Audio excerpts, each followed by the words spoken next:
Hello, statistics and probability students. This is the continuation of our discussion about random variables and probability distribution.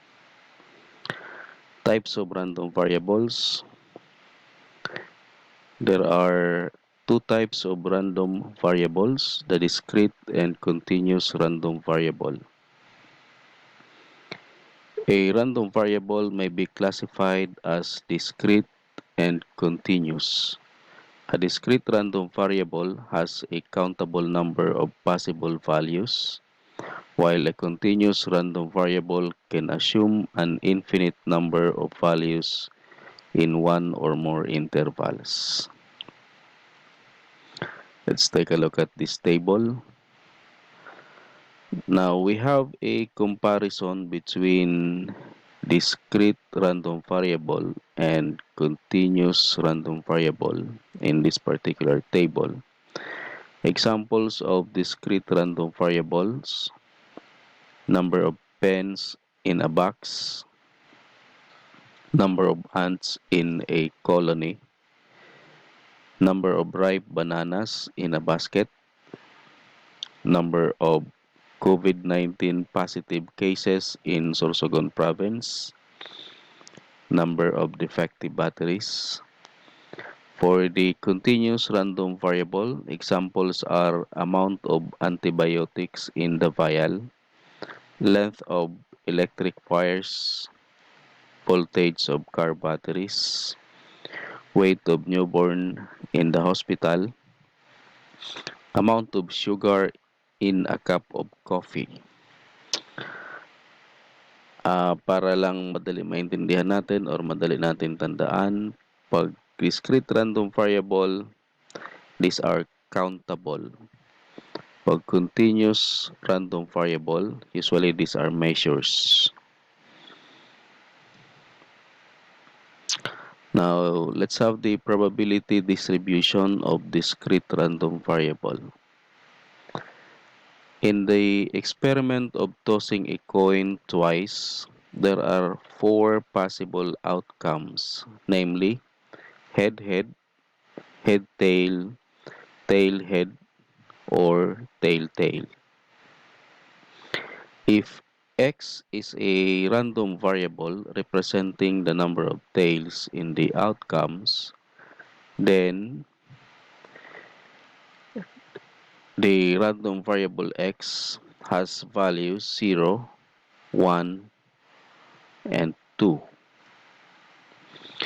From the outcomes, we can see that there are no tail in the outcome head-head, one tail in the outcomes head-tail and tail-head, and two tails in the outcome tail-tail.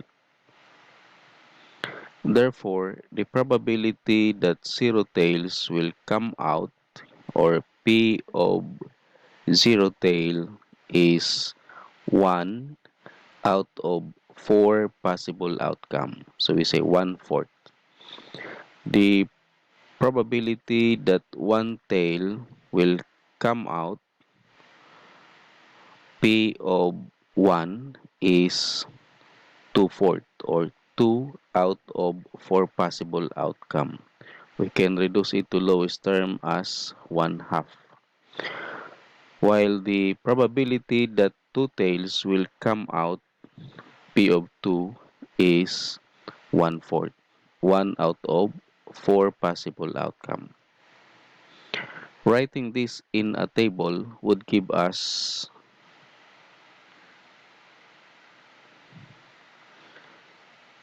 x. Take note, this one is the random variable. Values are 0, 1, and 2. The probability of x for 0, that's 1/4. For 1, 2 over 4 or 1/2. For 2, also 1/4. The table above is called probability distribution, specifically discrete probability distribution. Let's have the definition of discrete probability distribution. A discrete probability distribution is a table showing all the possible values of a discrete random variable together with their corresponding probabilities.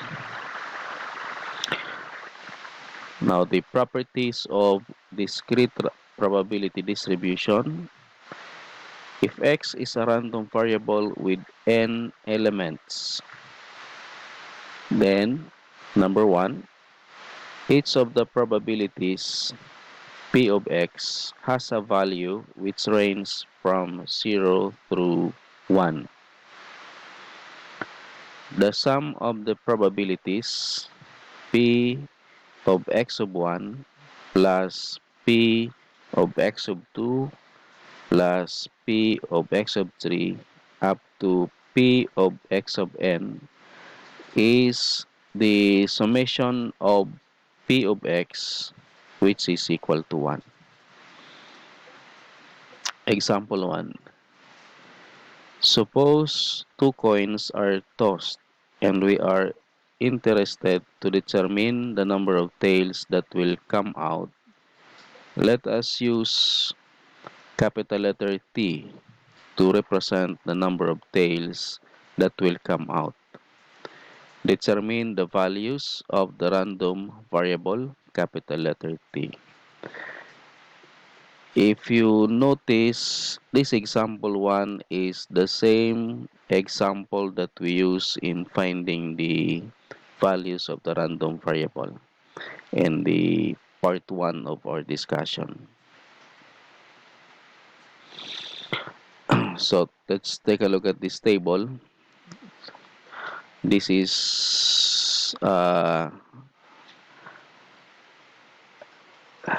these are the steps that we did in finding the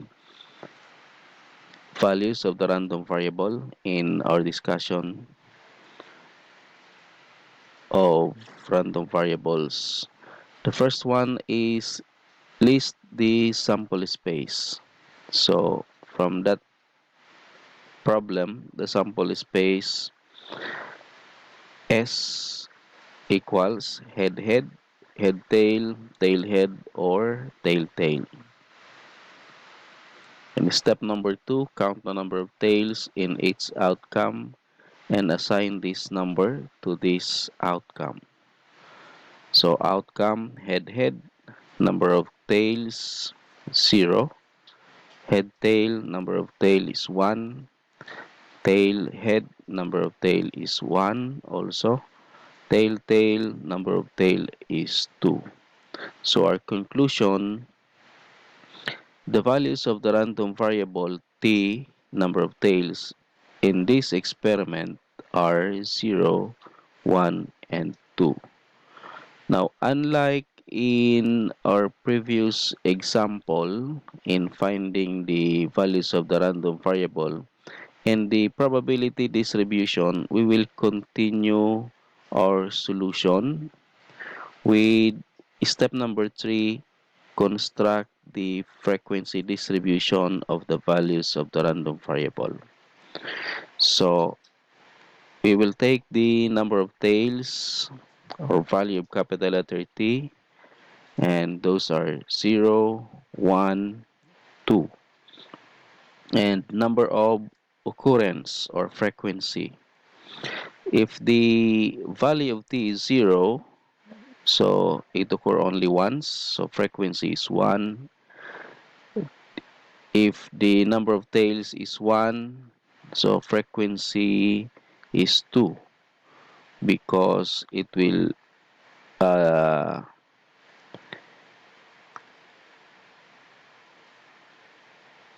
because there will be one tail if the outcomes are head tail and tail head. Now for or if the value of t is 2, the frequency would also be 1. So from that, We will now construct the probability distribution of the random variable t by getting the probability of occurrence of each value of the random variable. So number of tails, or the value of capital letter T, 0, 1, 2. Number of occurrence or frequency, if T is 0, frequency is 1. If 1 if T is 1, frequency is 2. If T is 2, frequency is 1. Now the total frequency would be 4. Now take note, your total frequency should equal to the number in the or number of elements in the sample space, number of possible outcomes. Now let's take a look at the probability P of t. All you have to do here is divide the frequency of the particular value of t by the total number of possible outcomes, or in other words, the total frequency. So if the value of t is 0, the frequency is 1, the probability is 1 over 4. So that's 1/4. If the value of t is 2, the frequency is, if the value of t is 1, the frequency is 2. So probability of t would be 2 over 4, or we can reduce it to 1/2. If the value of t is 2, the frequency is 1, so the probability of t would be 1/4. Okay? Now, this will be our table for the probability distribution. The probability distribution of the random variable t can be written as follows. So t, random variable t, values are 2, 1, 0. Probability of t, so if t is 2, probability is 1/4. If t is 1, probability is 1/2. If t is 0, probability is 1/4. Now for our last step, we will now construct the probability histogram. Okay, so as you can see here, these are the probability of t: 1/4, 1/2. Okay, we have here 3/4, but we will not use it. Now, if the value of t is 0, probability is 1/4. If the value of t is 1, probability is 1/2. If the value of t is 2, probability is also 1/4. So this is our histogram.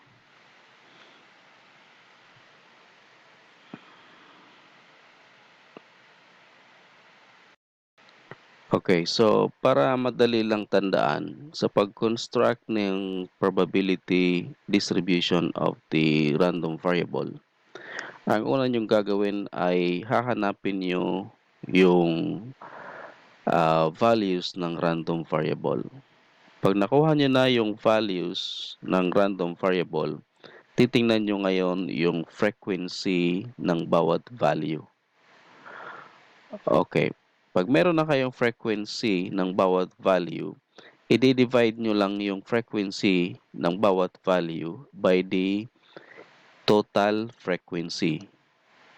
Okay, check nyo kung tama yung total frequency na nakuha nyo, kasi ito dapat ay equal sa elements ng sample space. Ibig sabihin, yung total frequency nyo ay dapat equal sa number of possible outcome. Okay, thank you.